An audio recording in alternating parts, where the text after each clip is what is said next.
to another episode of StartUP Stories, the StartUP podcast that aims to motivate and challenge you through inspiring stories from entrepreneurs themselves. We chat with them about their journey, challenges, and experiences. My name is Rachel, and I'm the host of StartUP Stories. Sitting next to me is Axel Gekiere from Adshot. Welcome, Axel. Thank you. Thank you for having me.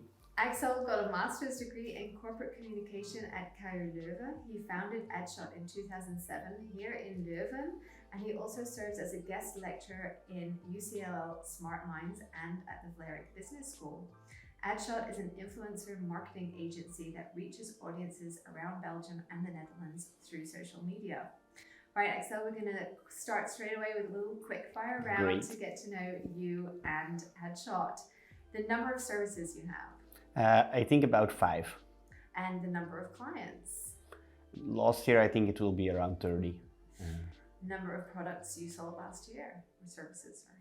Yeah, I'm going to think in terms of campaigns, and I think it's around 60-ish, something. Right. And in how many countries? 2, Belgium and Netherlands. The revenue last year? Around 900K. Your competitors?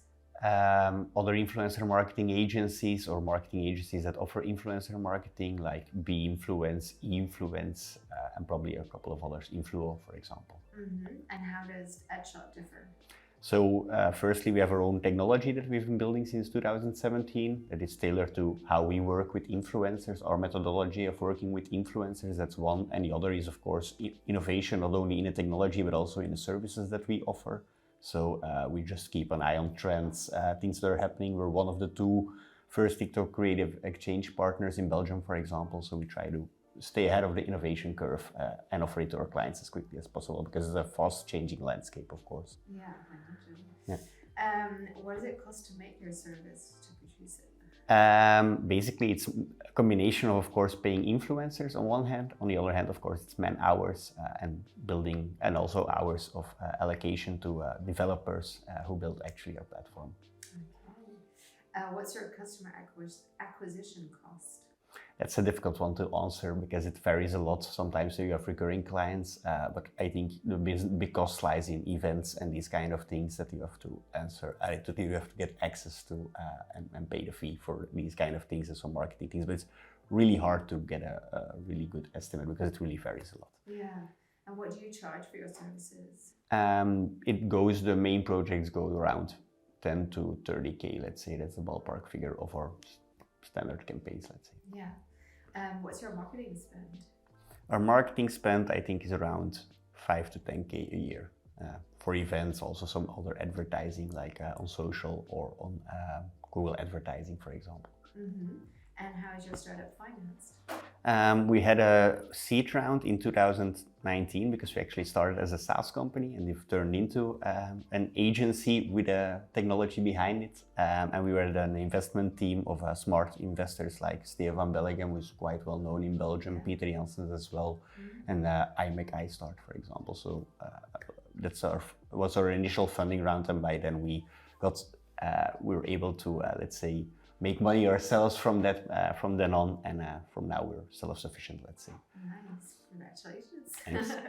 How long have you been working on Adshot? So indeed, we started in 2017, but things got more serious, let's say. In the beginning, it's the ideation phase, as they call it, but things got more serious, let's say in 2018, when we were looking for funding and these kind of things, and then we also switched full-time to Adshot. So let's say things got really serious in 2018, and we made the shift during Corona from a technology company to a service company. So that's a notable milestone in 2021. Okay. What's your monthly burn? I think it's around 20 to 25K. Depends also a bit on things. Yeah. And how big is your team? We have 8 people, but of course you also, as in many agencies or companies, also some freelancers, some interns who do an amazing job as well. So it's a right now our team is about 11 people, I think, or 10 people, sorry. 10. And what would you say is the problem that your service solves?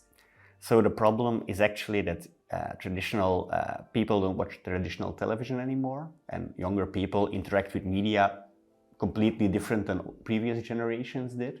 So as a marketeer, you need to adapt on how you do marketing if you want to still reach them in an effective and authentic way. And influencers come into mind or in the game when you're looking as a marketeer for new solutions. So what we basically offer to companies is that they work with influencers on, for example, TikTok or other emerging platforms or more traditional social media platforms such as Instagram, or also really new ones like Twitch, which is also a live streaming platform that is owned by Amazon.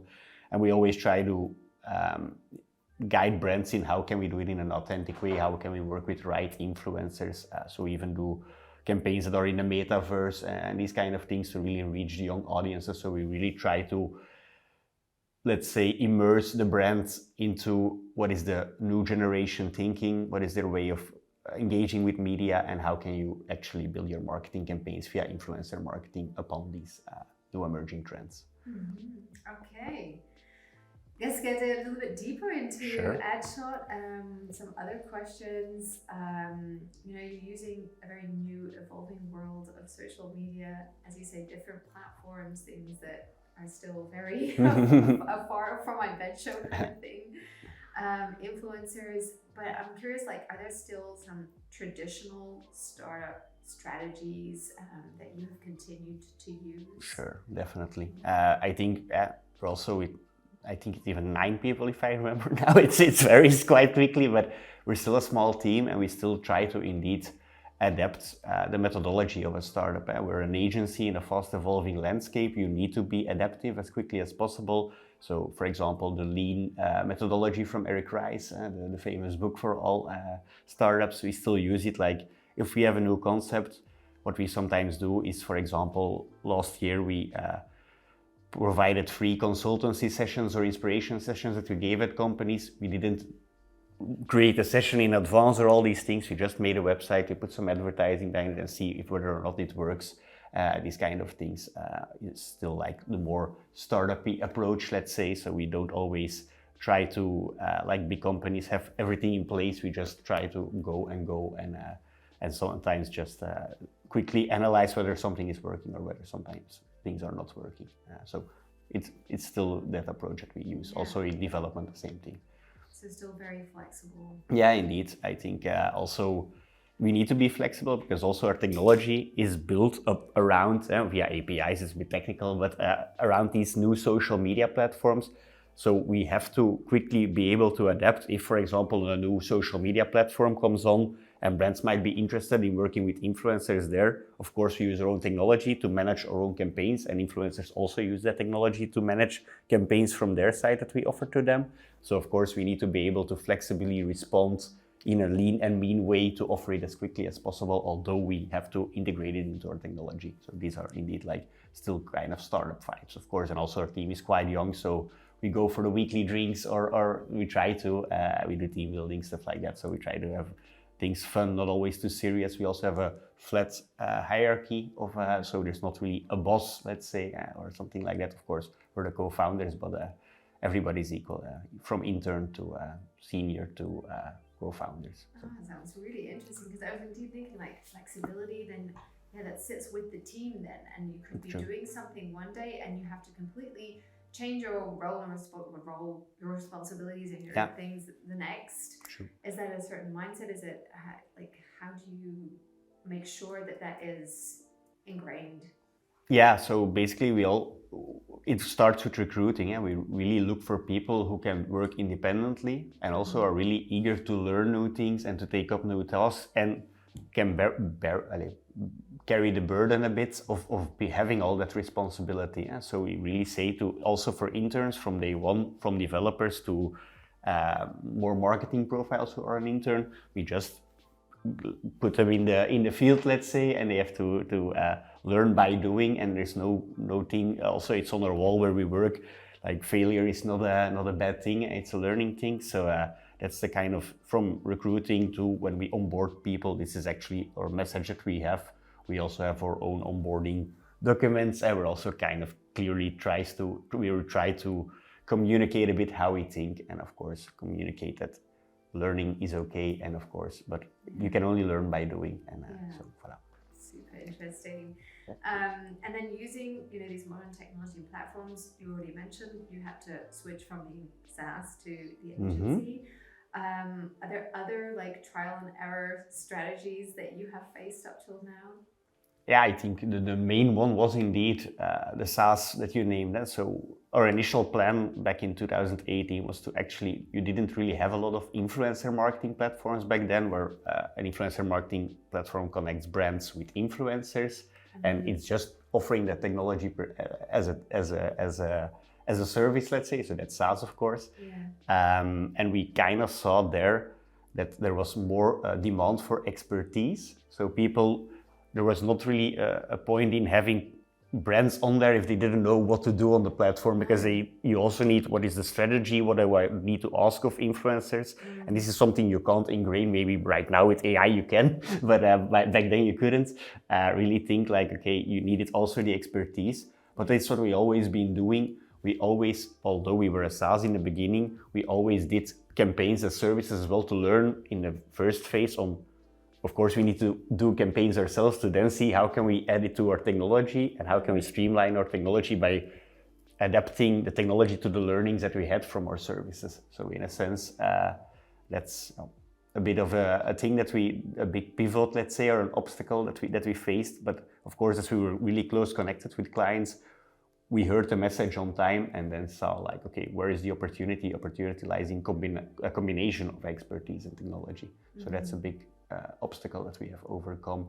Other technological obstacles are still, as there is a lot about privacy, data and stuff going on, many platforms constantly change their access to their data and stuff like that. So of course, we're always dependent because we measure our results from a campaign via these platforms, via the APIs with our platform and other things as well. So we kind of rely on these platforms, and sometimes they change it and we lose access to a certain thing. Of course, our platform has to adapt that it's not there anymore, and that's something that is indeed always a potential obstacle or obstacle that we have already overcome to adapt. Okay, they change it, how can we still get that data, or how can we still find a solution on our platform, for example, to overcome it.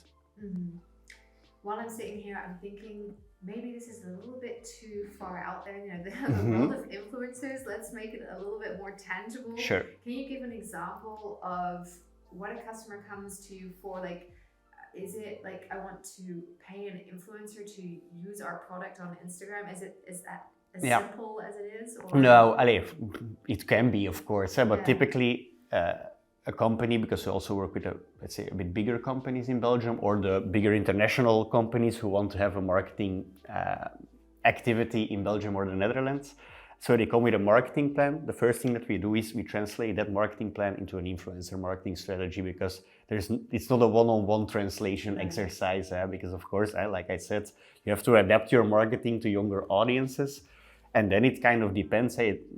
Many people think about influencer marketing as, it's an unboxing or showing of a product, but to give you a small example, a short example of a campaign that we did is for Proximus. It's a big telco in Belgium. They wanted to offer fiber, which is a really good connection. It's a cable connection that is intended for gamers. So what we did is we organized in Fortnite, we created a whole map, Proximus branded with branding elements, and there we organized speedruns, so a competition that everybody could participate in, and then you could win PlayStation 5s, you achieved the fastest time. But then we worked with Twitch influencers who did it live on Twitch on their channel, or we worked with TikTokers who explained the challenge, the tournament, and yielded people in. We got like 39,000 unique players. So of course, this is the strategy part. It could have been as simple as we're going to work with an influencer and let them explain what fiber is, but of course, that's not really authentic. We always try to make it authentic, and often it entails adding some kind of interactivity layer on an influencer marketing campaign, like doing something with a game or doing an interactive giveaway or making just fun content. It needs to have a value for the audience. That's the main thing. Wow, I'm learning a lot here. That's great. So these episodes, we're also going a little bit more into topics of going international and also about sustainability. So I'm curious on this topic.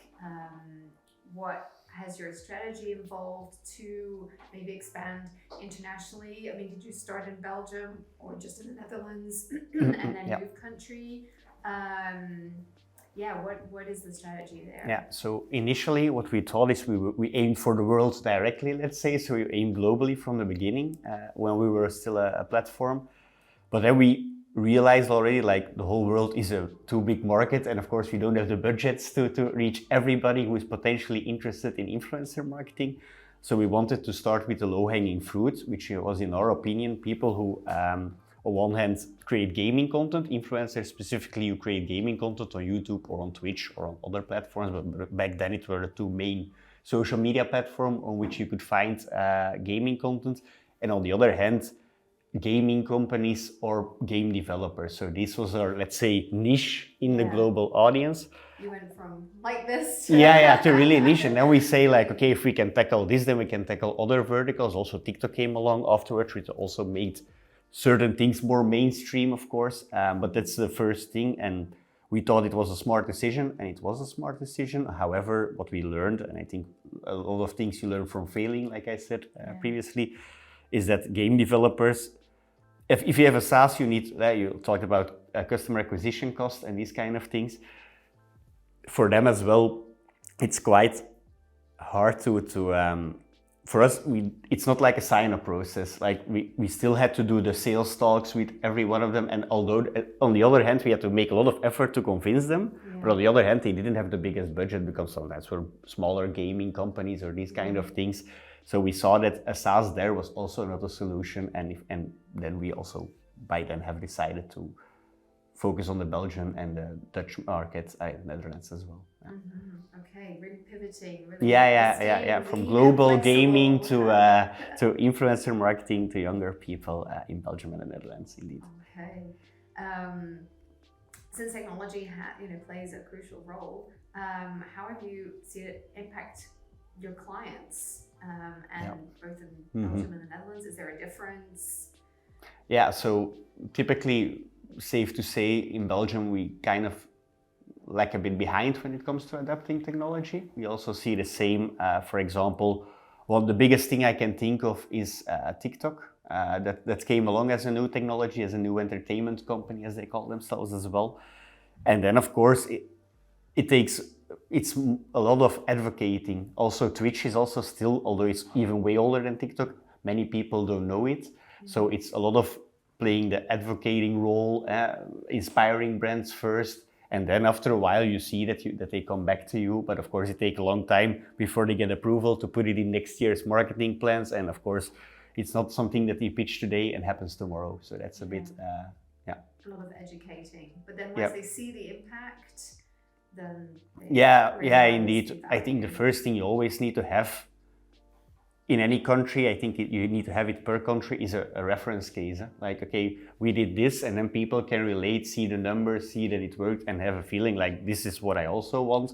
If you don't have that, especially in a service, or mostly in the service industry, then it's really hard, and especially in marketing, to actually get a feeling of, okay, Twitch is interesting, okay, TikTok is a new thing that everybody's on, but is it lip syncs? How can I really do something with my brand? Of course, it's hard to make these answers really practical and concrete unless you have a reference case or a case you did for a similar client or in the same country that you can show to them. That makes it all quite a bit more easy. Yeah. And the campaigns, are they also mostly just for Belgian and Netherlands audience, or because it's online, it's broader? So basically we work mostly with French or Dutch-speaking people. So indeed, the market is Belgium and the Netherlands. However, for French-speaking influencers, for example, you get a lot of people from France as well. But marketing budgets are allocated per country. So it's a nice thing that brands know, nice that we reach also some people internationally or from other French-speaking countries.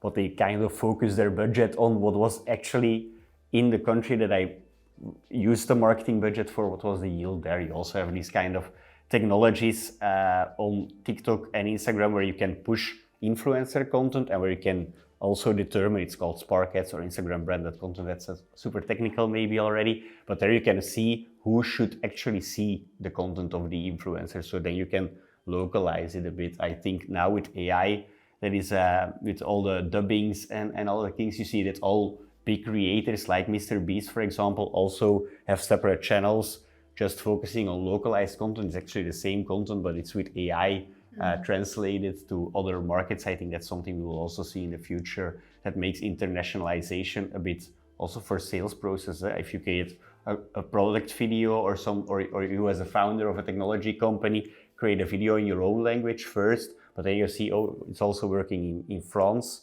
or we want to expand to France, so you can maybe automatically translate and subtitle that video into French, and then host it there, or try to do it use it as a marketing tool there as well. So this is, do you then see, because of that, maybe possibilities or other ambitions to go more international?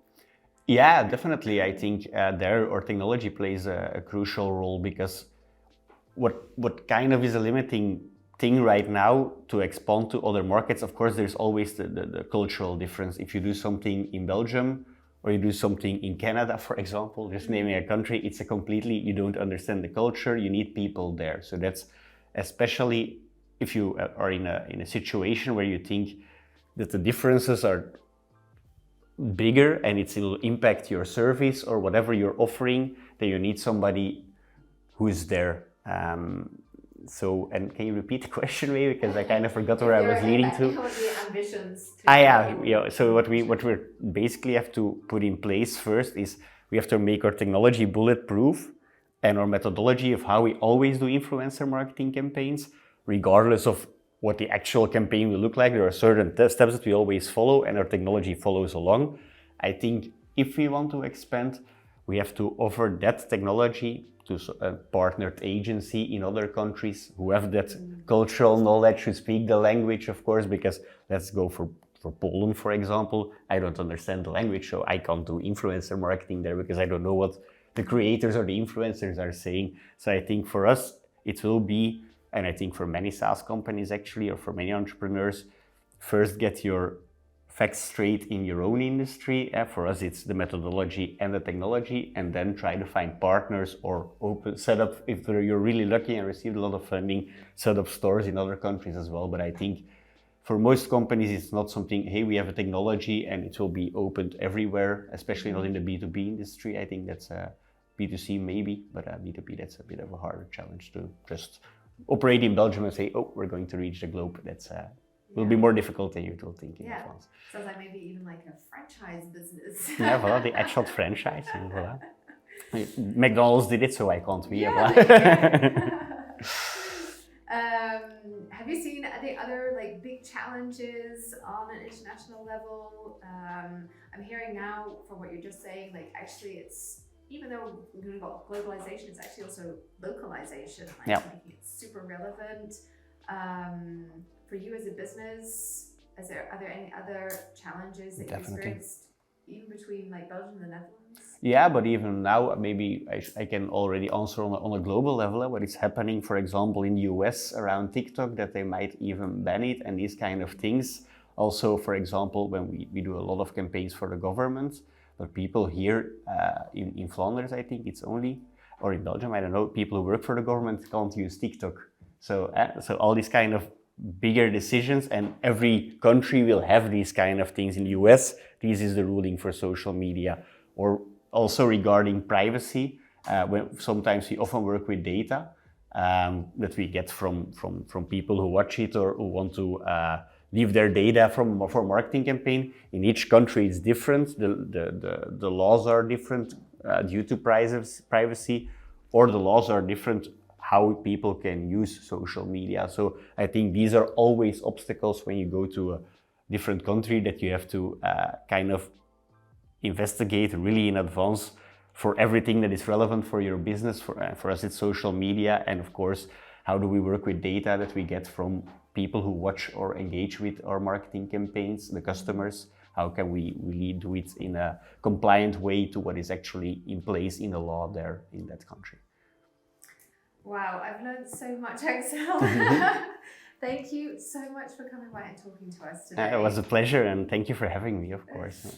Thank you to our audience for listening. We hope you found it just as valuable as I did. If you have any questions or feedback, if you want to take part in our podcast, please reach out to us through our Value Network channels. And thank you and have a great day. Cheers.